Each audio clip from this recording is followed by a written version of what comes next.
Sadashiva Samarambam Shankaracharya Madhyamam Asmadacharya Paramtam Vande Guru Param Ishvaro Guratmeti Mujiveda Vibhagine Yomata Vyaptadhyaya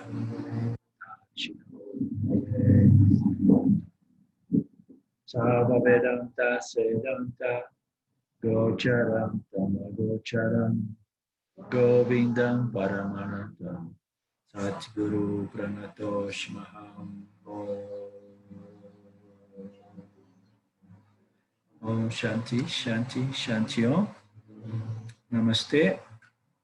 Welcome to our Vivekachudamani class. We begin today from the verse 69, which says that the Atharva Veda says that the world is only consciousness. Whatever is superimposed on consciousness is only consciousness.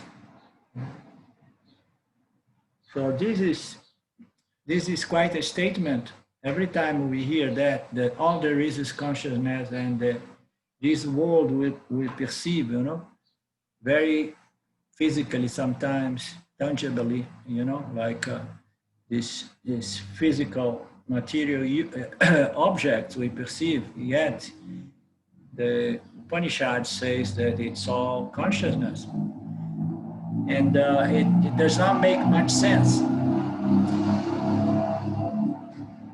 Can you hear the traffic? Is it, you hear strong? Not very strong, huh? No, okay. Because I guess using this mic, it does not come as strong. So, but this was a noise one.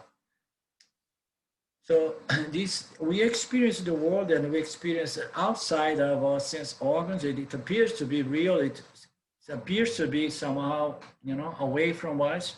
Yeah? Well structured in time and space. But the Upanishads again and again and tell us that the world is only consciousness, and it says that it is consciousness because it is just a superimposition or a projection on the screen of consciousness.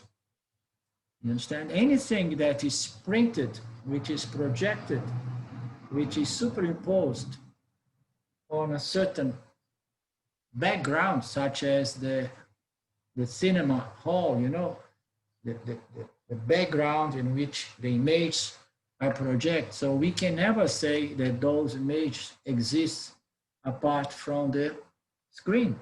Huh? So likewise, the entire universe appears within the screen of consciousness, in the mind of God, which exists not apart from consciousness. Therefore, everything is made out of consciousness, sustained by consciousness, destroyed by consciousness, known in consciousness, experienced in consciousness, and everything is just consciousness because it's like that. It is a projection on consciousness. There is only consciousness. And Maya makes everything appears as if it exists in a three-dimensional, dimension, in which the space-time defines and structure every object that is separated and independent of one another. But anything that we project on clay and we mold on clay, fundamentally we can say that it's nothing but clay. So everything that we make out of gold, we will see, on a closer examination, we will see that it's only gold and only gold. Now, even the quantum physics analyzing, the structure of the atom, and then as it goes on splitting, it becomes aware that matter is not really matter. It's energy, So it means to say that the things are not really the way they appear to us. They appear to us due to our sense organs and the ability that we have to perceive energy. we perceive this world, this realm of energies, you know. Some of these energies are very subtle, and some of these energies are a little more dense or less subtle. But the way we perceive it, you know, it's pretty much a function of our sense organs. And then the world appears as real and appears as out there and solid and so on. But it's just an impression. It's just an impression in our minds, which is the instrument consciousness has to perceive these superimpositions, these projections. It perceives, you know, through our sense organs and the intellect of the human jiva. But it's just happening, you know, on the screen of consciousness, on the screen of the intellect of the jiva and all other jivas as well. It's very counterintuitive in the sense that we need to remind ourselves again and again that the nature of reality is non-duality, because otherwise, again and again, our experience tells us that the nature of reality is duality and everything out there is real. No? So the scriptures serves the purpose to remind us and remind us again and again and again and again. If we look into the teachings, the Upanishadic teachings, the teachings of Vedanta, so the concepts, there are not many. It is an analysis of experience and looking at our experience from different angles, different states, different realms of sensual experience, you know, from the physical body and then the emotional body, the prana level, energetic level, and then the intellectual.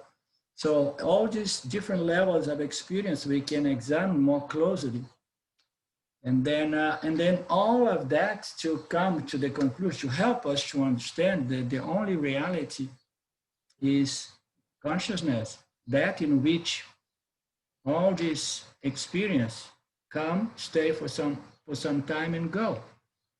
So we need to look again and again, revisit these statements again and again, because it is very, very, very deceiving. Maya is very, very deceiving. It's the greatest trickster, as scriptures say. It makes consciousness to appear as name, colors, and forms. And then as it appears like that, immediately it begins to develop the sense organs that is properly structured to see those energies, you know, in names, as names and forms.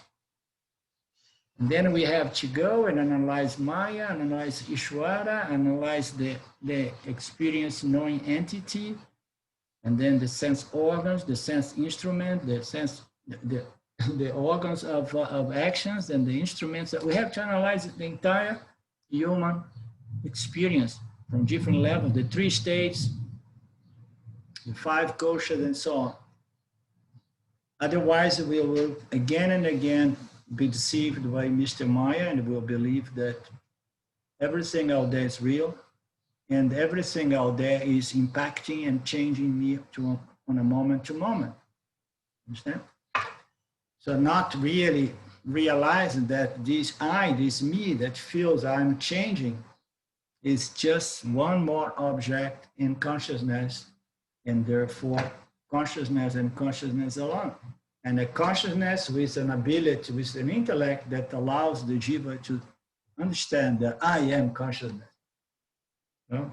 Because it doesn't matter how many times we can tell our cats that you are consciousness, you are consciousness. Lynn can tell her cat over and over again, and her cat will never really realize the self. Huh? Although in Tiruvannamalai, they say that the cow Lakshmi has realized the self, whatsoever that may mean, you know, nobody knows exactly. But in any case, it seems so natural, duality. But as Vedanta has shown us, it is unnatural. And duality seems to be very natural. Yes, of course, there is me and the rest of the world, me and the object. You understand? And everything out there is affecting me. And I have to be really alert because the world is a very dangerous place. because a lot of these impacts, they are not, favorable. So we fall for this, and we see all of this, but we know that it's not natural. Why? Because everything that's nature to us, we feel comfortable about. And duality is something that we do not really feel comfortable about, So the sense of limitation is not something we feel comfortable about.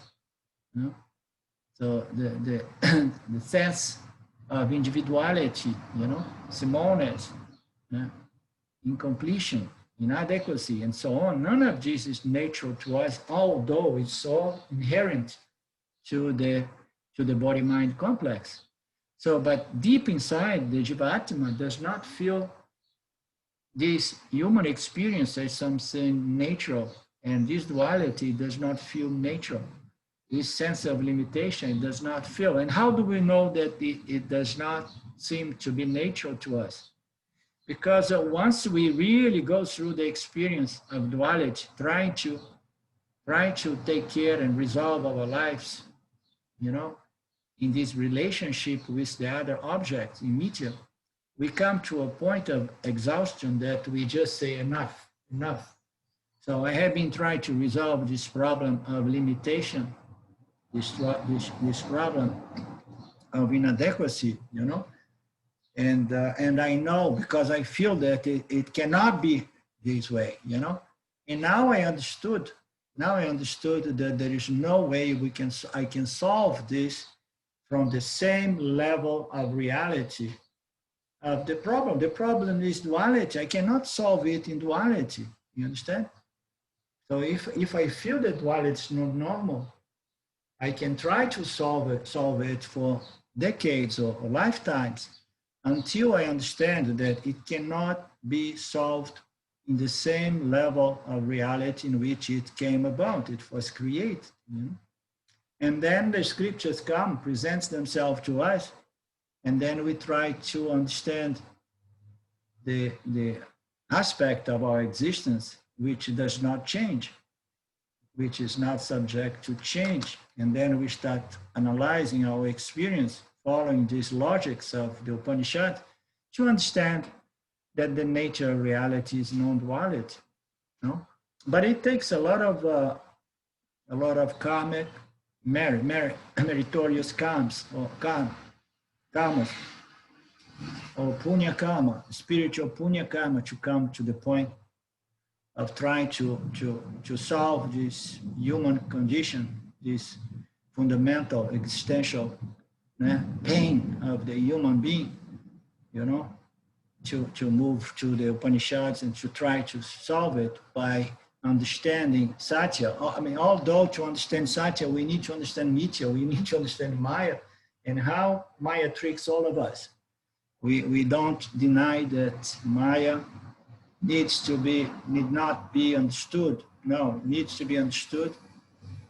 And then we need to understand, as we know, we need to understand Ishvara as the lawgiver and this intelligent order composed by its rules and laws and so on. So we need to understand Mithya as well. And why we want to understand Mithya, if the liberation is only by the means of knowledge in regards to Satya. The only thing that liberates is to know that which is by nature non-dual, by nature is not subject to change, not subject to time, and so on, Why we need to go through Mithya, understanding Mithya, Because it is in Mithya that we can develop the qualifications, the mental, emotional, and intellectual qualities, which will allow us to understand our nature as Satya.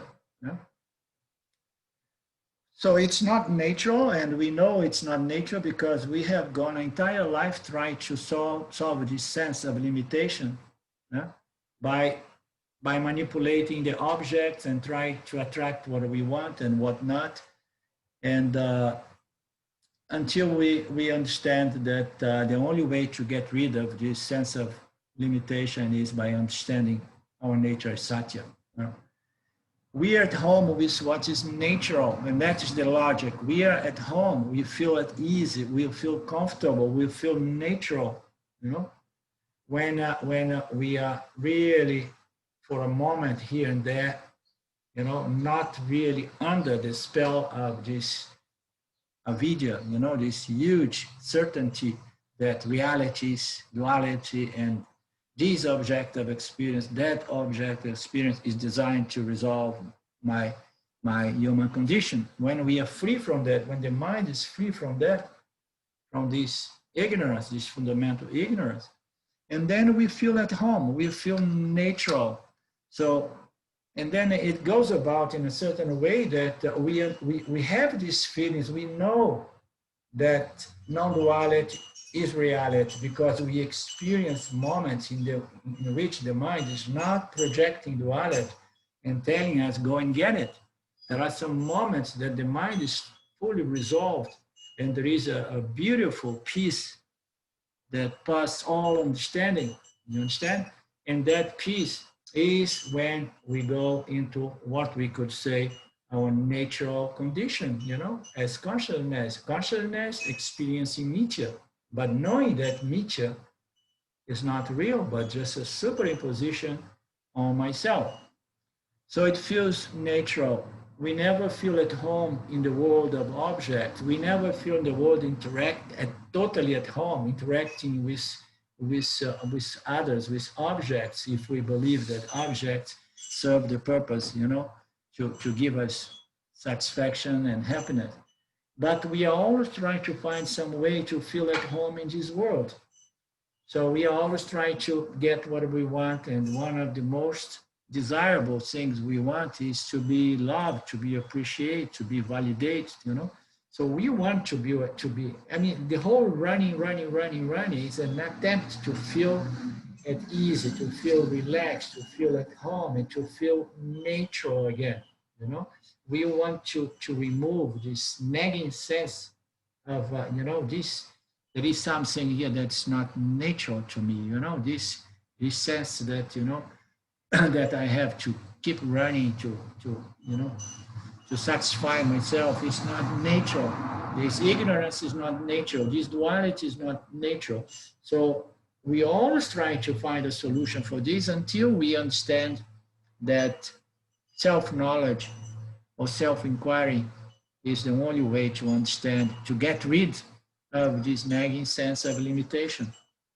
This unnatural feeling, sense of limitation, the desire to love and be loved, which we create with happiness, is a desire to erase the difference between ourselves and at least one other object in the form of the other person. We always try to resolve this situation, this sense of duality, and then we tend to fall in love.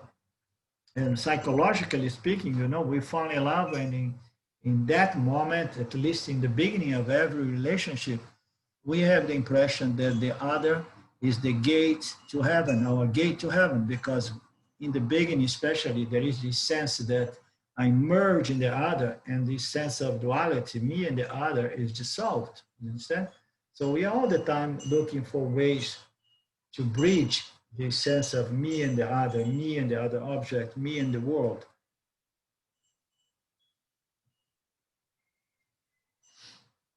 We try to carve out a relationship in which we can experience oneness and we can feel at home for some time. This attempt at oneness never quite succeeds and often fails miserable. There is nothing that fails more miserable than relationships. No? Some relationship turns into a friendship, but the honeymoon of a relationship, you know, when the honeymoon starts, you know, fading away, it can be very, very challenging, you know. It really, as it says here, it fails miserable in delivering that which at the beginning was seemingly a gateway to heaven, you know. Or there is something in the system here that we can't really have the, okay. There is one more person joining us now.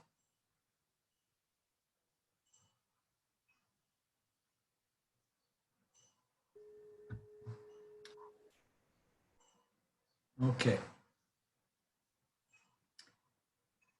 When we realize that the world is not different from awareness, and that the person we perceive ourselves to be is not different from awareness, then the world in our individual jiva dissolves like a dream, and the oneness we have always seeking is recognized as oneself.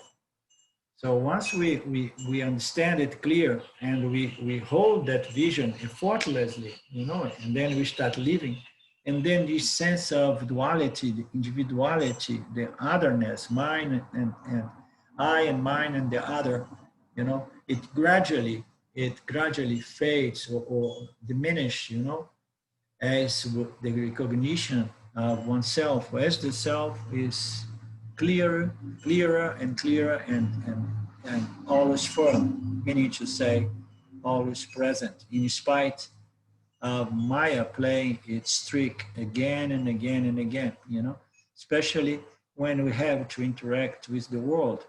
I mean, the real challenge of being a Yanni is the challenge of knowing who you are and yet be exposed to all these relations that we have in the world, In these relations, we can see our humanity surfacing, in spite of our self-recognition. So this is a gradual process in which the Yanni begins seeing the other as just consciousness appearing in the same screen of consciousness in either way, in one person, another person, in all persons. Every object appears in consciousness, therefore everything is but consciousness. We also recognize that the delusions of the world, we also recognize that the delusions of the world and our individuality, which we once believed to be real, have been nothing other than awareness too, even our delusions. The delusion of the world is real. The delusion of I am really a person. I am a personality.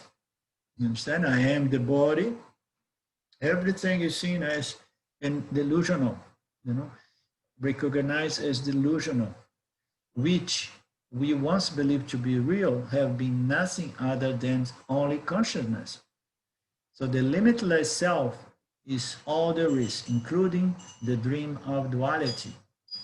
So as we know, the concept, the definition of subject and object is the subject is that cannot be objectified and cannot be negated.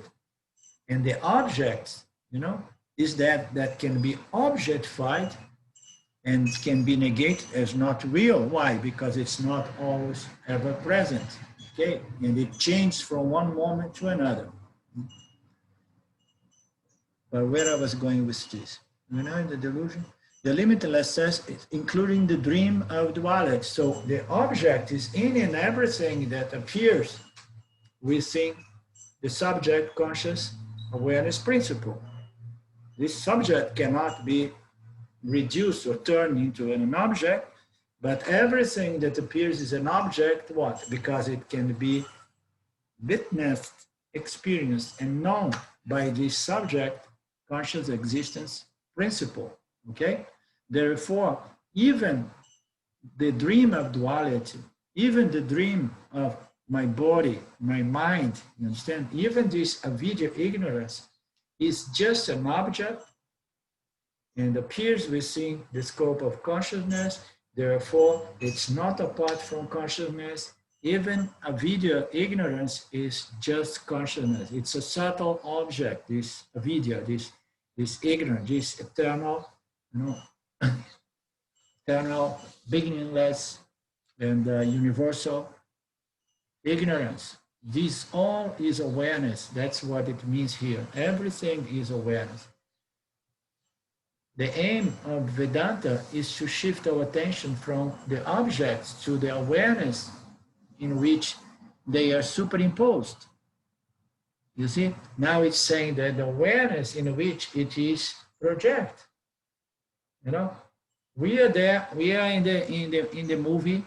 Nowadays, we don't go much in the movies because we watch it on the screen of our TVs and so on. But in the movie, we can see it very clearly, you know. We go there and then we see all the scenes and the plays and the players, the actions, the blood, the laughter. We see the entire play, okay? And our focus is on which?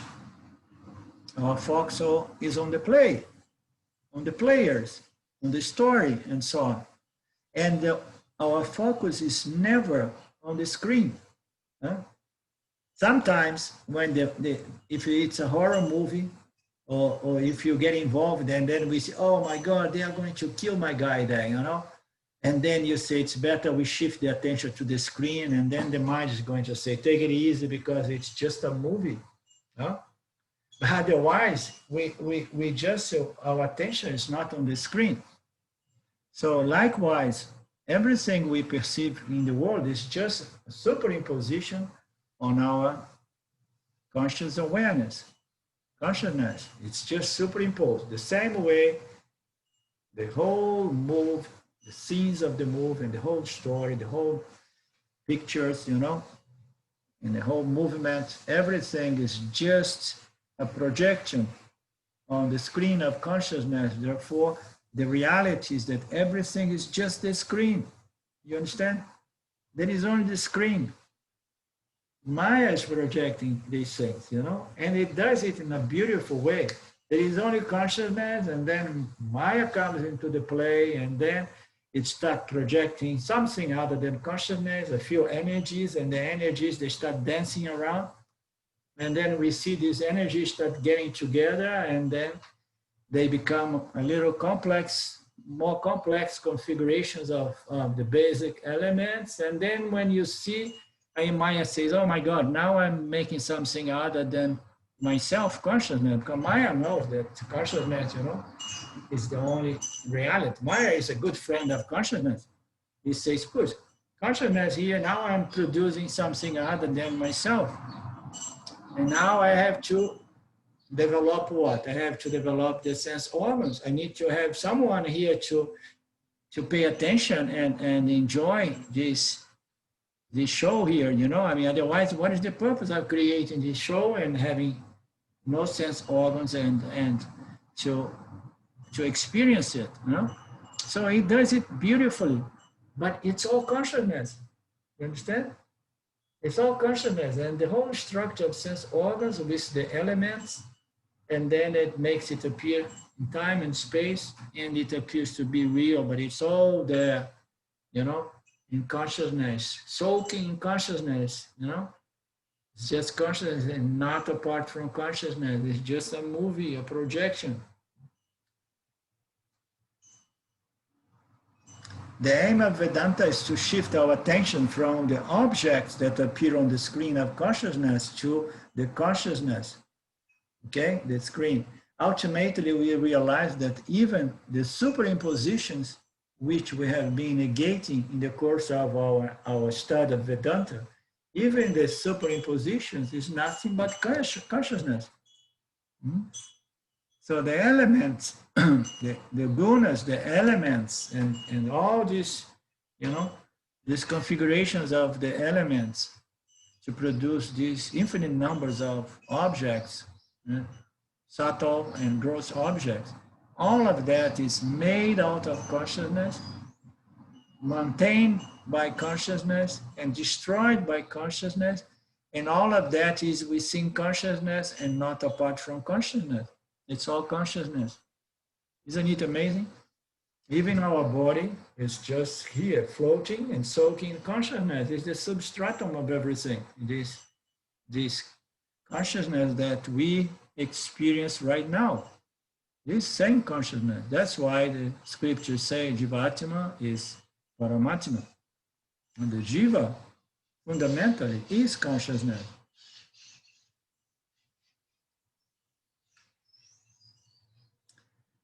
Therefore, ultimately, we realize that even the superimpositions which we have been negating in the course of our study are also awareness. These superimpositions are only thoughts that come and go.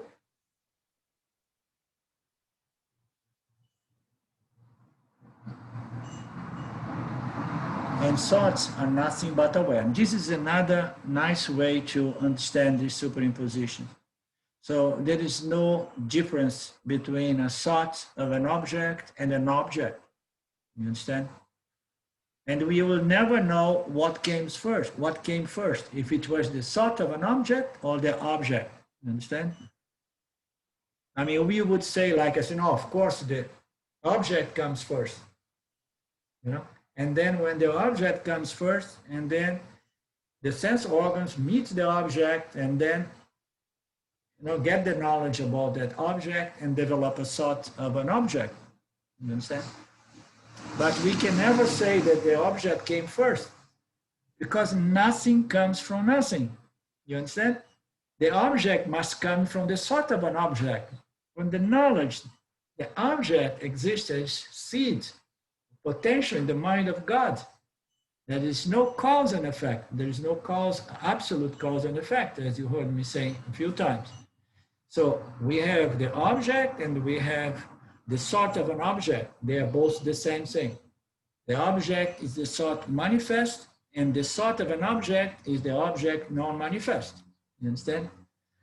So what it says here is the ultimate, we realize that all these superimpositions are only thoughts. And when we see the object equal to thought, the thought of object, and then we can see it more clear that the object is just energy that begins with the word, the thought, the knowledge about something, you know, which brings it about from the seed to a dense, full, manifest object. You understand? So these superimpositions, they are just thoughts. And these thoughts, they keep changing, and they come and they go. Right? The same way, the object come and go, they stay and go. The thoughts of the object, they come, they stay and go. The thoughts produce the object, and the object are going to cause the thought, because it's going to reinforce the knowledge, a knowledge of that object, which becomes a thought in regards to the object. And this process of thought and object, they are nothing but consciousness aware. This verse quotes the Mundaka Upanishad, this verse from Atharva Veda, the Mundaka Upanishad, which says that the world is only consciousness. The following verse examines the consequence of denying these truths.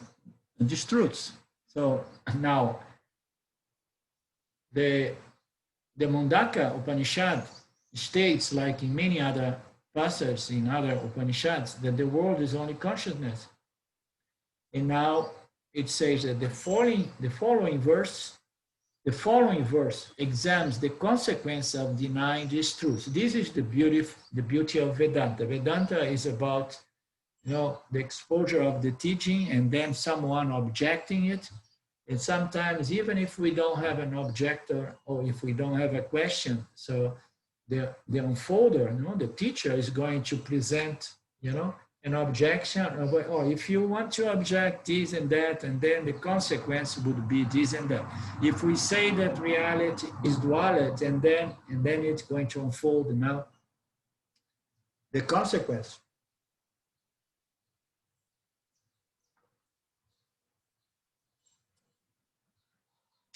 The verse 70 says, if the world were real,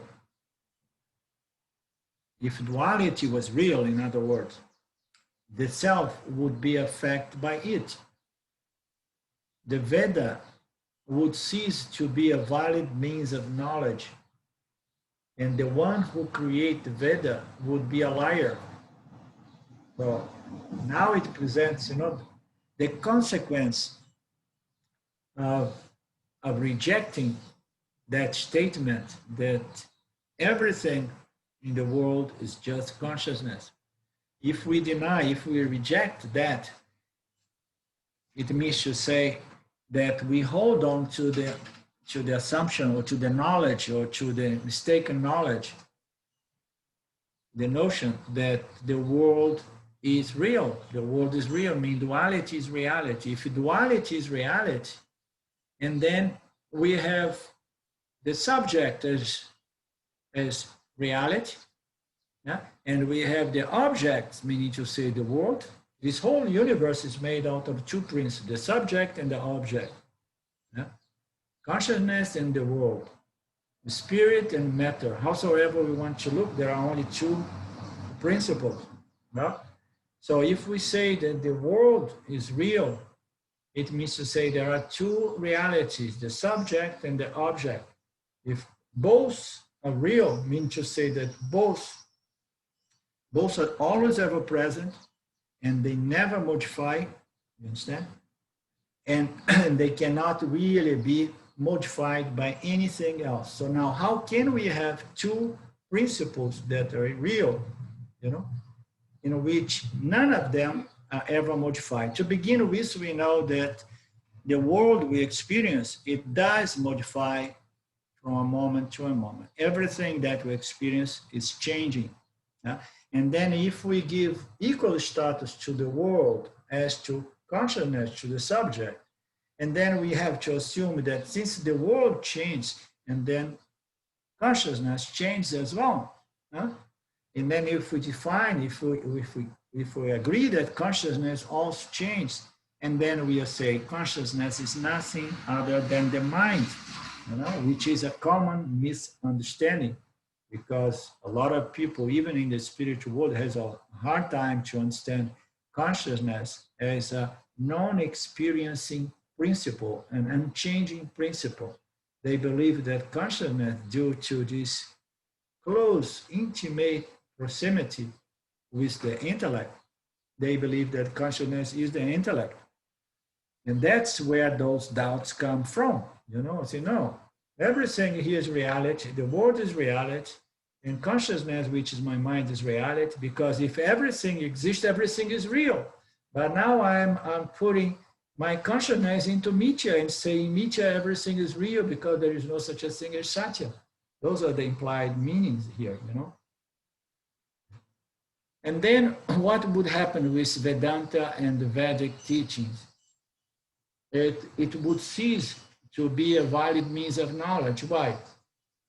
Because if the world is real, and if the world affects me because we are both real, therefore, you know, the world changes, I change as well.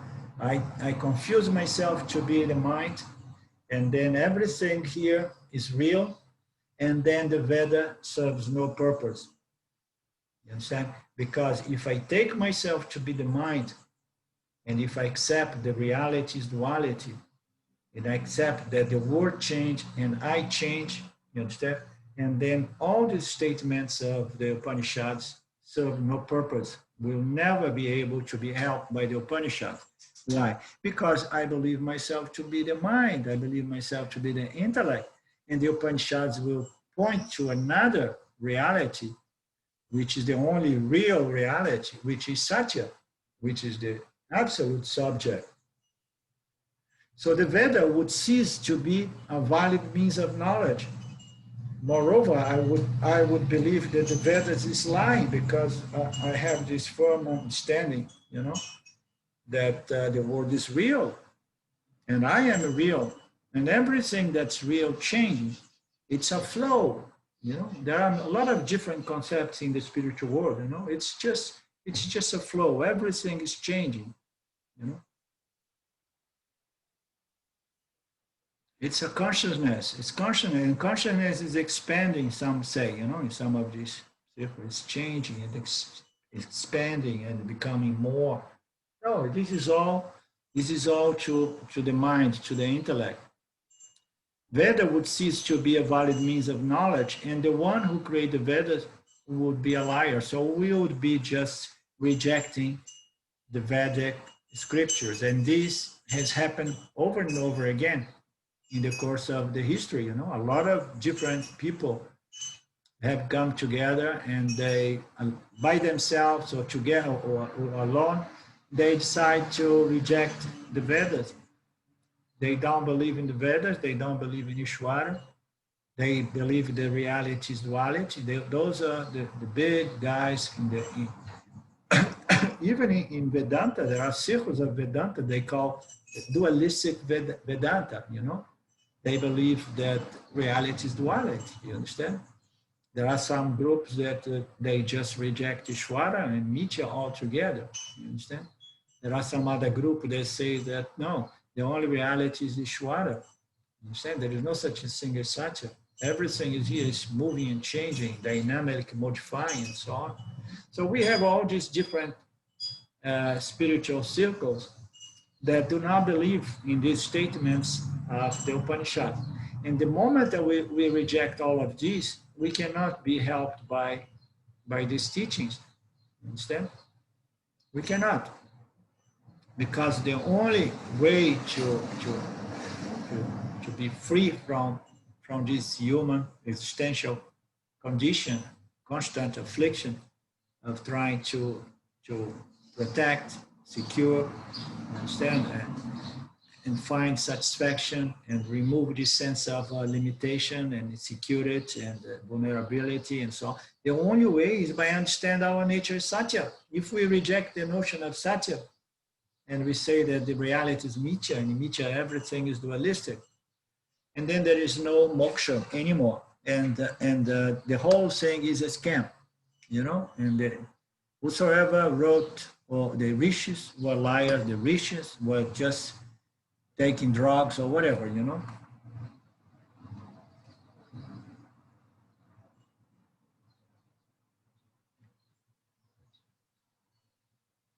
Vedanta distinguishes what is real from what is apparently real.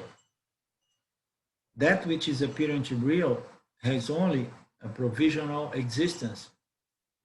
It's something that was not before, and then it exists in between, and then no longer exists afterwards. It has a provisional appearance, provisional existence. It exists for a period of time.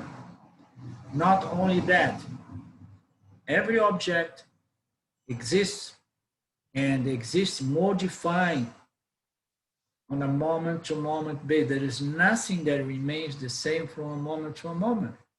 So this is Mithya. This is what we are. We do not exist before, we will not exist later on. We exist now, and we are all the time modified. So look at our situations. When we look at my personality, my character, and you know who I am and my history, you know, I mean, as a jiva, we are just a flux of continuous change like any other object. You understand? And this is all part of this apparent reality called Mithya. And Vedanta makes a clear distinction between Satya and Mithya. Satya is that which is always real, always present, never not present, okay? And never modifying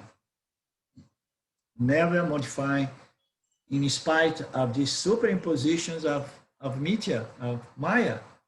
Awareness, Satya does not modify. Yeah?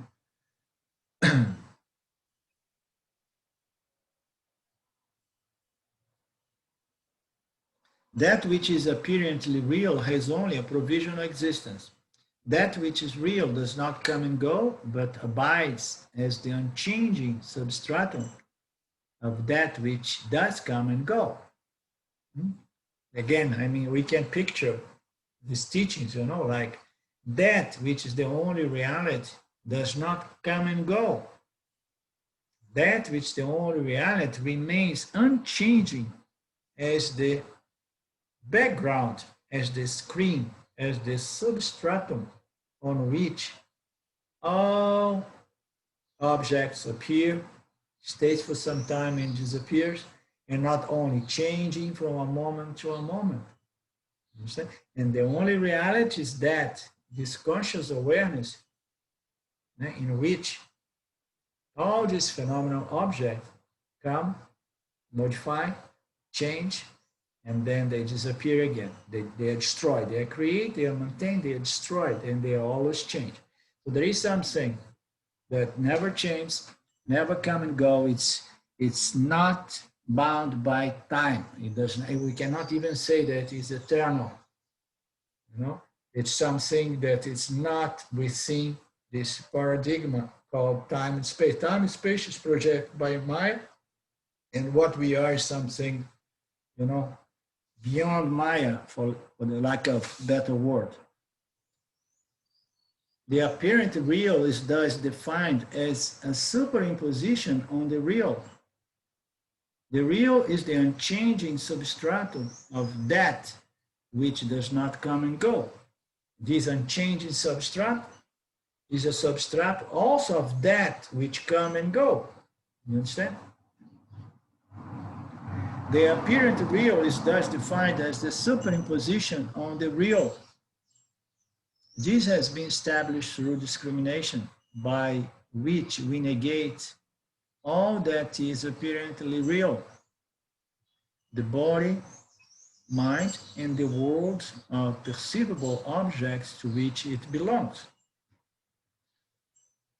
So this superimposition on ourselves is something that over and over is what we do here in Vedanta. We again and again, we look into these statements, we analyze our experience, and then again and again we determine, you know, this discrimination, by discrimination, you know, all these apparent objects, they have two natures, the jiva object and all other objects which are perceived by the jiva.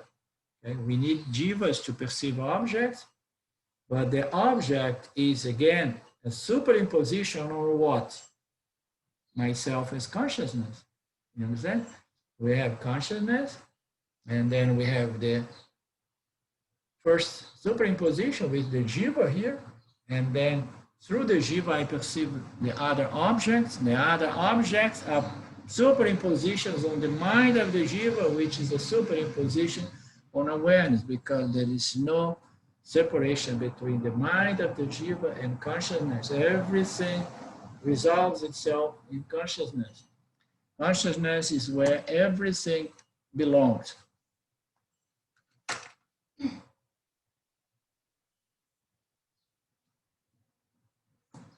This verse invites us to consider the consequence of assuming that the world is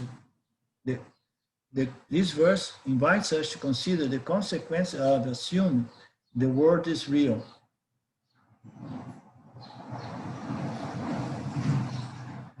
We already know the chief consequence of this assumption, the suffering that leads us to question it and brought us to Vedanta. Oh, how beautiful, huh? So we know firsthand experience. Huh? So we don't need this verse to tell us. You know, if we really deny reality to the Vedas, and if we really believe that the world is duality and the objects are real, if I believe that I change, therefore I have somehow to make a good change and try to keep it. You know, no, that's the way I want to be. That's the way I want to feel and think. And, you know, I don't want my mind to change. Now I found a good state. Oh, I got a nice state. So now I want to be a yogi because I found a good state and I want to establish myself in that state. Yeah? So we know there's a consequence of assuming the world is real is what we have experienced, human psychological suffering. We believe that the world is real, and then we go about, you know, running around in the rat race, try to control my life, to running to gain, running to avoid, the running of samsara. And the end result is always the same, human suffering. And this human suffering, that is the result of believing that reality is duality, is what leads us to question this world as real, and ultimately brings us to Vedanta. You see the purpose of the duality. When we think like, why this projection? Why Maya does that? It's cruel, you know? I mean, to delude all jivas, you know, and trick everyone to believe that Nietzsche is real, you know, and then have everybody, you know, going through all this psychological suffering. You know? Yeah, why? I mean, because that's the name of the game. To enter here, you have to suffer this video and you have to be blind. You want to be a human being, okay, here it goes. You need to take your your quota, your share of rajas and tamas, and that is going to, you know, to produce this inability to see things as they are. It's going to blind your vision, your understanding, you know. It's going to conceal reality, and then you don't know what's going on, and then you project something on what we perceive, and we are caught up in this samsara. You know? And that's what brings us to Vedanta, the psychological suffering, which is inherent to the belief that reality is duality and the world of objects is real. So this is regardless of one's karmic condition. Doesn't matter if you are having a good life with a lot of punya, or if you are having a difficult, challenging life with a lot of papa. Regardless, you know, to believe that reality is duality is a pain in the butt. It's suffering, synonyms of suffering. You understand?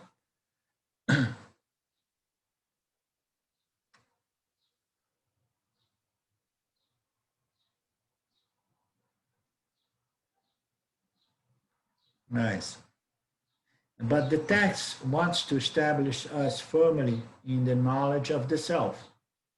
So it urges us to exhaust all possible doubts by examining what would follow if objects were real. So now Dayananda is going to dig deeper into the consequence if the objects are real. Most probably, I haven't read it today before we begin, but most probably it's going to go into a little bit of philosophical analysis of what would be the consequence if the object reality is duality and the objects are real, you know, and then Vedanta is alive. As we saw, salvation or moksha or liberation is only possible by understanding the reality is non-duality. If we reject the Upanishads, and then we are going to remain experiencing duality and we will remain experiencing suffering. This is the bottom line. The consequence is that suffering is going to just perpetuate itself. Even if I manage to, you know, to be a good jiva, a dharmic jiva, and produce punya, material punya and some spiritual punya, yet I'm bound in samsara, you know, and I'm still feeling that there is something missing here, something wrong, because I have to keep doing things here to remove this sense of a natural sense of suffering and limitation. The first consequence is that if there were no unchanging substratum, all would be in flux. That is, if objects were real, the self would be defined by objects. So if there was no a change in substance, when we say that the world is real, you know, and then we assume that the self belongs to the world and the self changes and the world changes. If we say that reality is duality and all of this is real, the subject, which then is the mind, and the object, and then what does it do? If the unchanging substratum, which is consciousness, which does not change, becomes a changing phenomenon, becomes the mind. Understand? And then this consciousness that now is nothing but the mind is a flux, in continuous flux, in continuous change. Okay, it's a flux of change.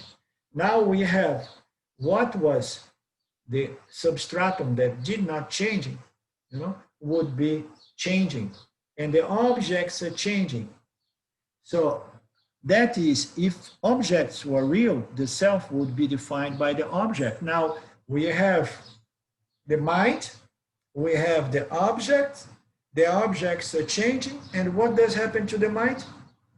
The mind is all the time being impacted by the object. You understand? Now we took the self to be the mind. The mind is in constant change. It's perceiving the object. So we think that the mind is real and the other objects are real. Now the mind has certain impact on the way it perceives the object, its state, but the objects are constantly affecting the mind. In Nietzsche, everything affects everything else. The mind changes because the mind is a function of the world. It's this interaction through the sense organs with the object. And that is modifying the mind again and again. The mental conditions of the jiva are changing. So the first consequence is that if there were no unchanging substrata, if the self is not this unchanging principle, but if the self is the mind, then all would be in flux. If everything is changing, so there will be nothing there to really understanding the changing phenomenon. You understand? This is another point. We cannot really perceive and understanding change if we are also changing. This is one of the most basic difficulties, of objective scientific knowledge, is that the mind is all the time changing.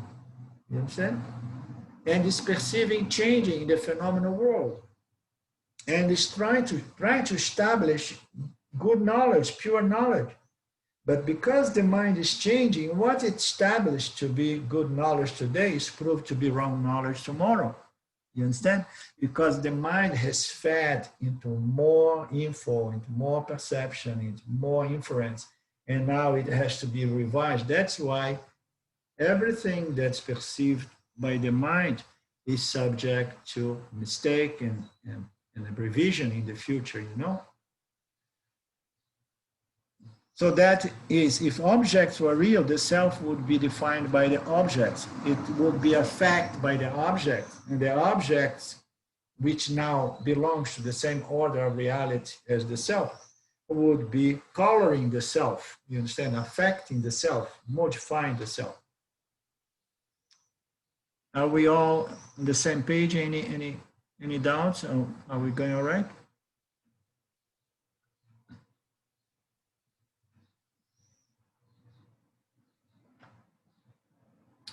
But this is impossible, for it would mean that change would define what's real. Yet change can only be known in relation to that which does not change. So we can really know change.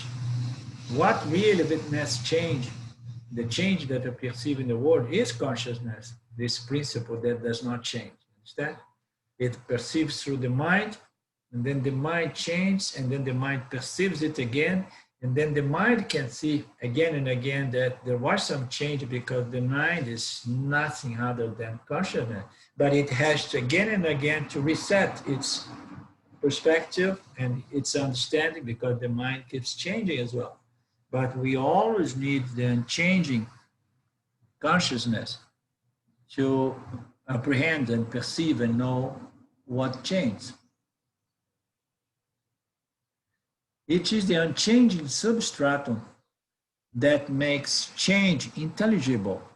So it is consciousness that which infuses, that which shines or illumines the intellect. Is this consciousness that does not change, that makes change something knowable, intelligible.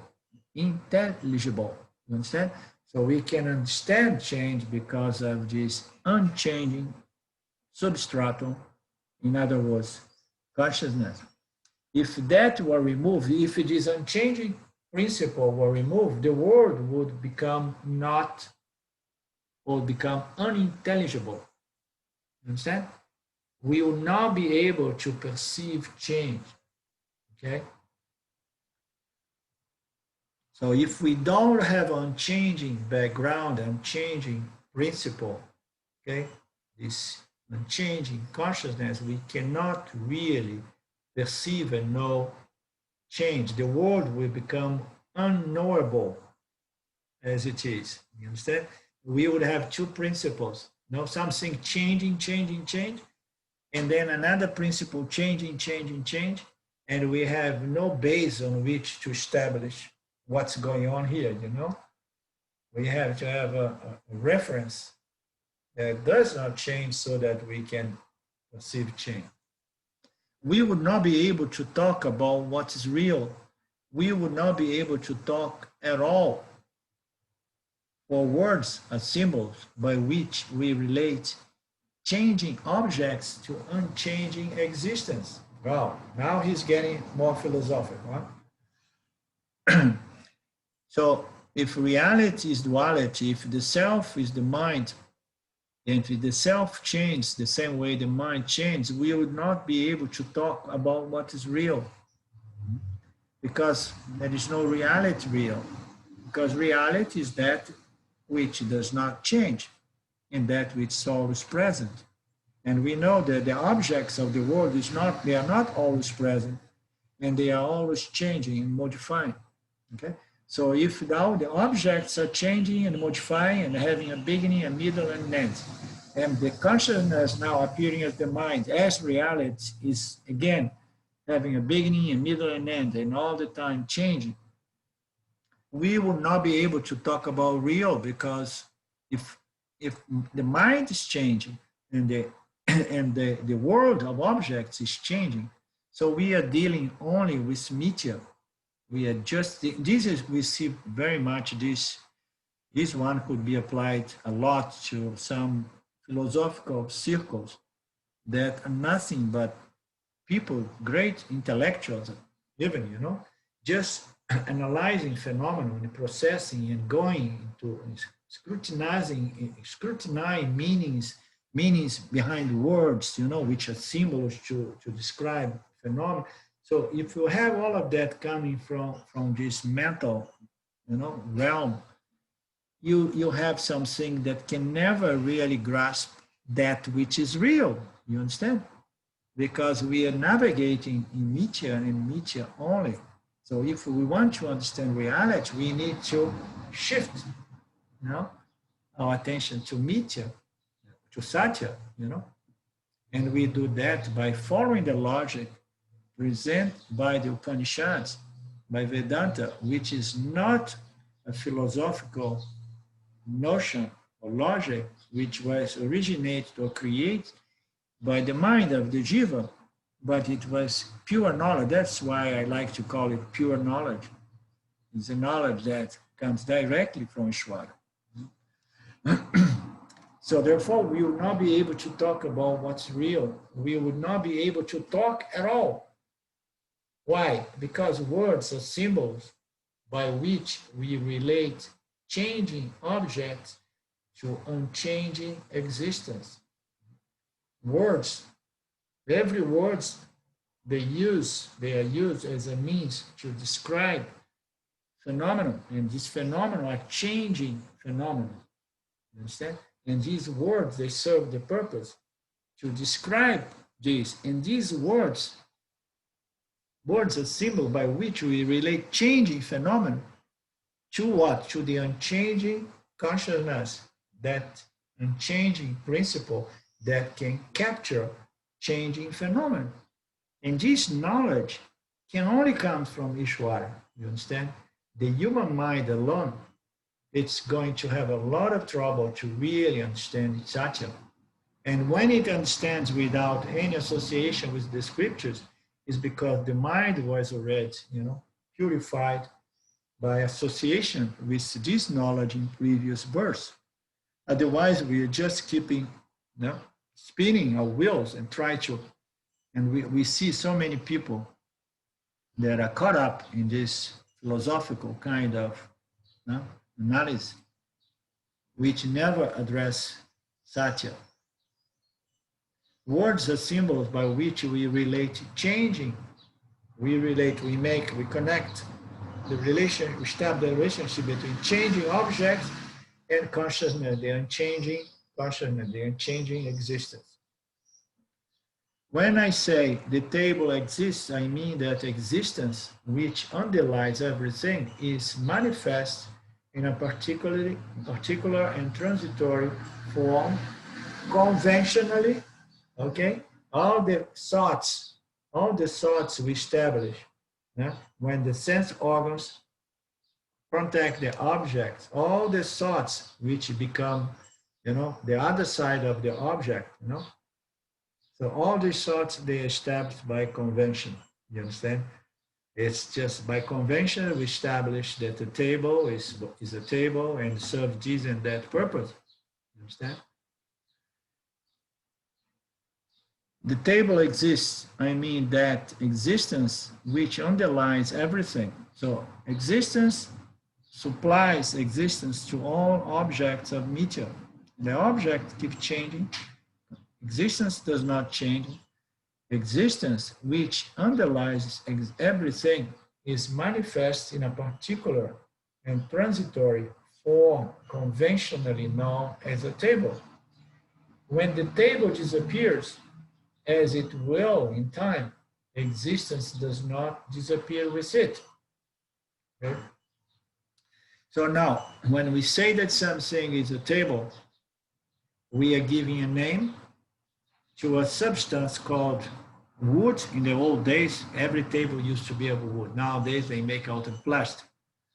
But let's say wood. So we establish a name, and the name is associated with this form, and this form has a certain function, which is to stand in a way that we can place things on it and work on this surface, So all of this is established by convention.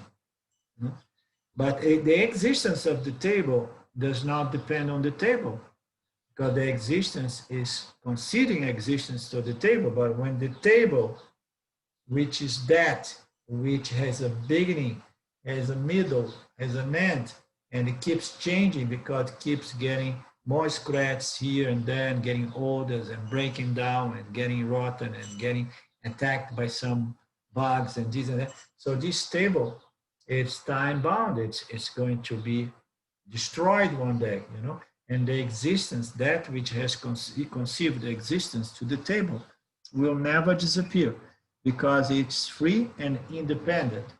It does not depend on the table. So the existence is the unchanging thing. The table is the changing thing, and the language is the use is going to make a connection between what? This unchanging principle called the existence of the table, and the table, which is an object, which is conventionally said to be a table because it serves the purpose of all tables. You understand? So we are using words to relate two principles: the unchanging principle, which is beginningless existence, and a table that is existing but temporarily changing, modifying, and something that has a beginning and an end. That's the logic behind of this paragraph.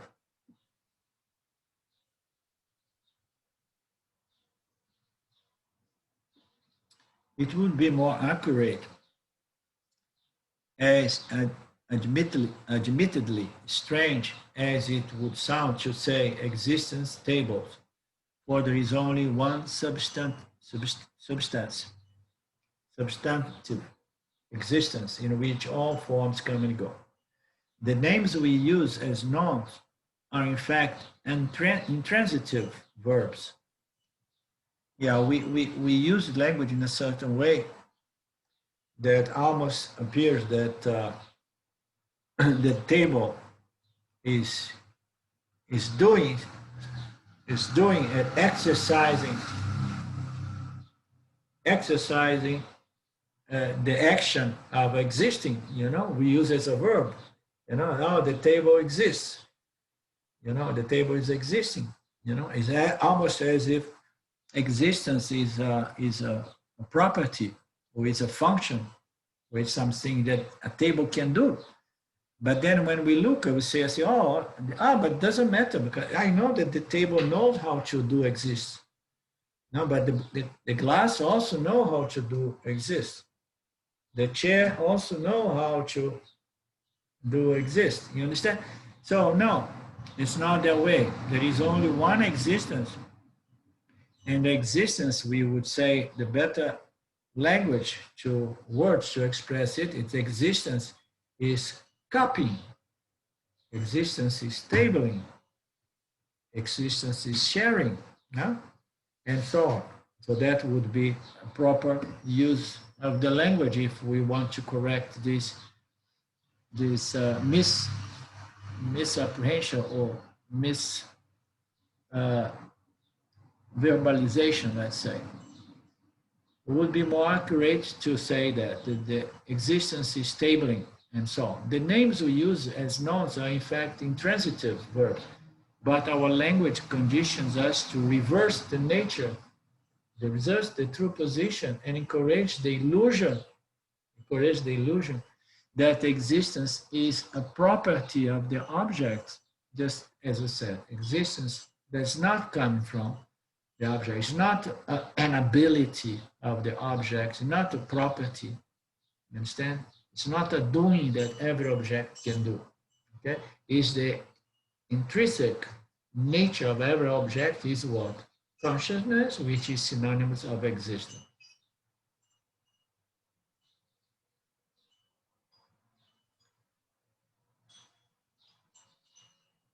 To make the consequence of the self being affected by objects plainer, consider personal identity.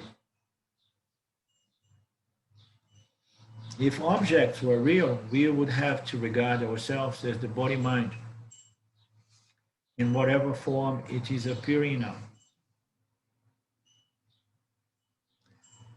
When we use the first personal pronoun, we are always referring to the unchanging self, whether we know it or not, for there is only one I. When we page through a fourth album, we say, there I am, I, as a child, there I am as a teenager, there I am as a young woman, there I am as a middle age, as I am as an old person, you understand? So this I is the only I. So when we say I, we say I, regardless of the time, the age, and the condition of our body-mind. This word I is referring to the unchanging self. When we look into the statements of Vedanta, whether we know it or not, for there is only one I.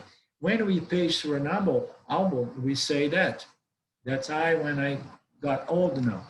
The I is the substratum for all the change that occur and all the change that are captured in the photographs. So there is an I, there is a consciousness, there's not changing. It's referred by words as I, and this I is capturing all the change of the same self appearing as young body and then middle-aged body and older body. So it's the same I when we page.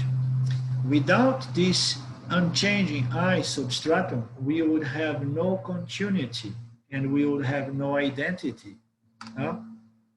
Just imagine that. This is a very nice analysis.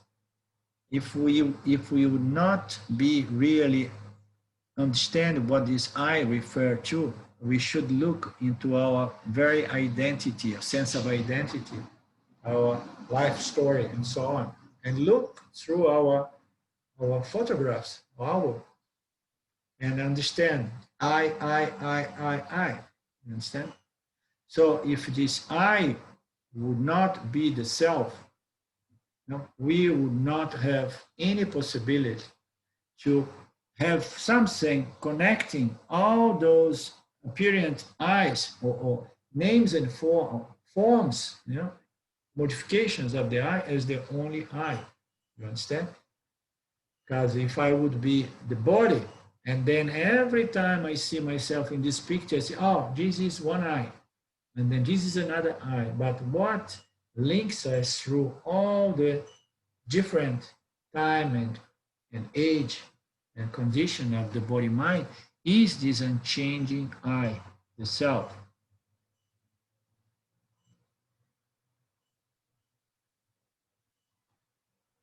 We are always referring to the unchanged self, whether we know it or not, for there is only one I. When we page through the album, we say, this is me in different stage of my life. The I is this unchanging substratum for all the changes that occur and that are captured in the photograph requires this unchanging. This unchanging I is required to capture the change of the changing I. The changing I is the body mind, the unchanging mind I is the consciousness. When we observe the changing I, we are standing in consciousness as consciousness. You understand? It's a beautiful logic because we know that, we do that. You understand? Otherwise, my sense of identity would break down because I would not have any means to connect one eye with another eye. I say, oh, no, that was another person. That was not me. Huh? The things that I did when I was a teenager was so stupid. I used to be so stupid that I would say, like, I say, no way. That is not I. That is somebody else. You understand? That's somebody else. But no, there is something in all of us that remains unchanging through all the stages of our lives. And through unchanging through all the births, the births again and again, life after life, it remains unchanged.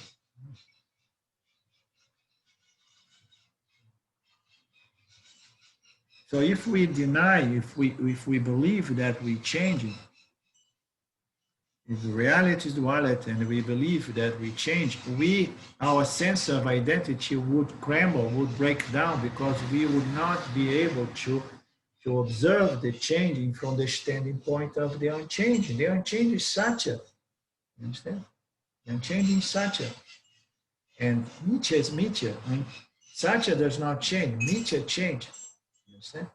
So the only reality is Satya. Mithya is an apparent reality. This Mithya is nothing but a superimposition or projection in Satya, this consciousness that witness all change without ever change, without ever be impacted or modified or bound by time, affected by time.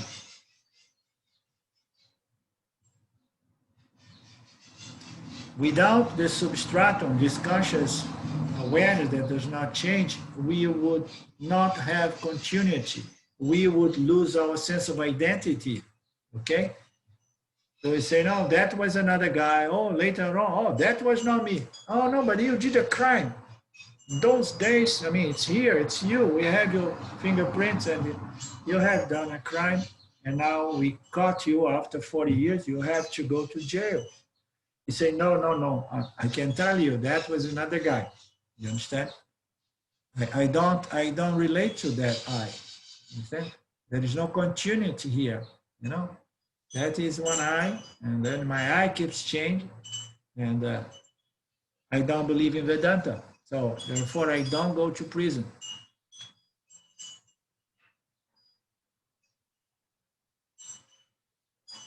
We could not say I, for there would be no connection between any two manifestations of the body-mind. Any two manifestations of the body-mind. I, 15 years ago, I, 20 years ago, arrived in the USA, and I now, understand? If there is no base, substratum, foundation, this I, this fundamental I, if there is no foundation, I would never be able to relate to that guy who got to the USA 20 years ago. I would have no sense of connection, of identity, or continuity to that guy that came to the USA in 2000, 2001 or 2.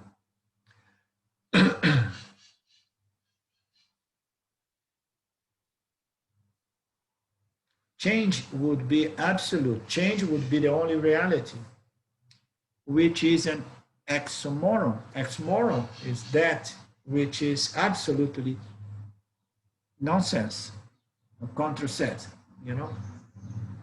So it would be absolute. Why? Because we know that change can never be absolute because change is relative to time, you know, and space.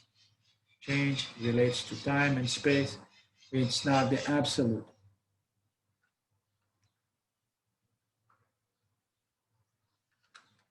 It's a contradiction, in another word. The second consequence of taking the world to be real is that the Veda could no longer be considered a valid means of knowledge. We might say, so what? Oh, that's not a big deal. Oh, if that's the only problem here, it's okay. You know, I don't care. Reality is duality, and I don't believe in the Vedas, you know. These rich, they were just, you know, they were drinking ayahuasca or something like that. And I have no problem about that. And then you say, yes, but then the Vedas would not be a valid means of knowledge. So that's not a problem. What advantage accrues to me from the Veda being considered a valid means of knowledge? Now, although it may not be immediately apparent in the beginning when we are not wise enough to understand the value of this Vedic knowledge, we may say, well, who cares? Yeah, life is just going about consuming experience and enjoying the world of experience and so on, and going through all these sufferings is part of life, and I don't believe in anything other than that, no? But with time, we start questioning this life experience because we understand that there is no solution. Although it may not be immediately apparent the value of the Vedas, the invalidation of the Veda as a means of knowledge would lead us in inescapable darkness and despair. So this is a strong statement, and it's a statement that, wow, there is so much more before we finish this verse. Doesn't matter. This is something that is very much relevant to the time we live right now. Because if we reject, as a species, as a civilization, if we reject this spiritual knowledge which was revealed by Shwara, you know, if we say, no, I don't believe in Vedas, I don't believe in these statements, I don't believe in Dharma, you understand? I don't believe in God, and I don't care. To me, life is just materialism, and it's just go and get it, and it doesn't matter if other people suffered, you know, by the means I go about getting what I want.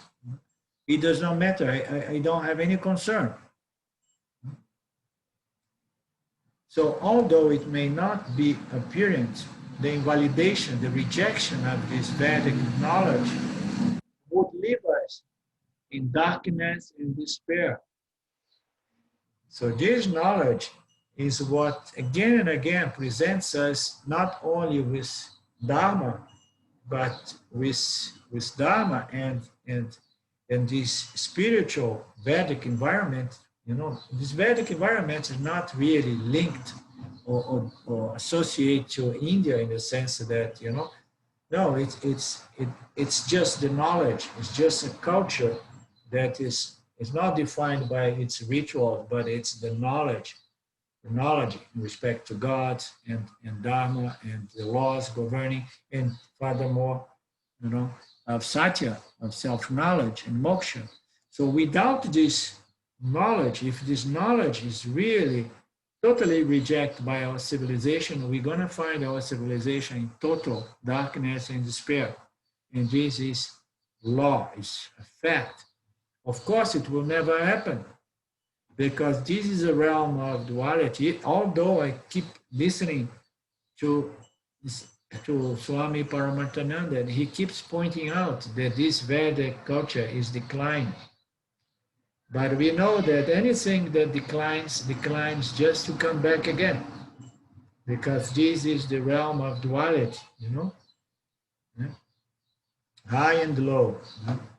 Small and big, good and bad, dumb and the dumb, you know? So all this pair of opposites, they have to keep finding some balance.